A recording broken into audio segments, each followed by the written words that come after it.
Here's a question that's going to help you hone in on the thought or belief that is stopping you from achieving that really big thing that you want that's not coming yet.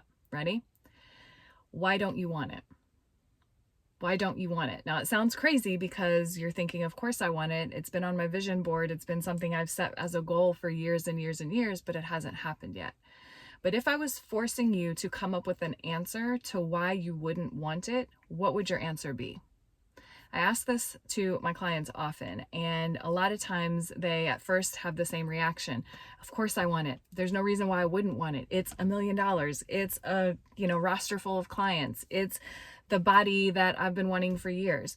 But there's a reason that you don't actually want it. There are some negative consequences that happen in your brain or that you're thinking about when you think about having that. And that is the key to finding what your blocks are.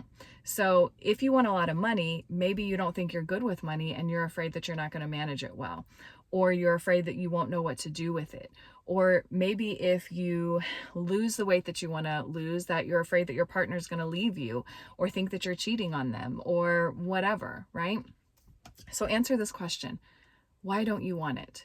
And really force yourself to come up with a couple of negative consequences for having that thing, and then solve for those beliefs. Start transforming the beliefs in your mind around that potential negative consequence, that potential negative outcome.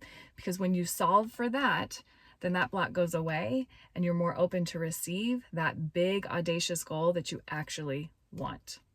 And if you're really, really brave, I would love to hear what it is that you want and what you came up with for why you don't want it. Hit me in the comments and let's work through it.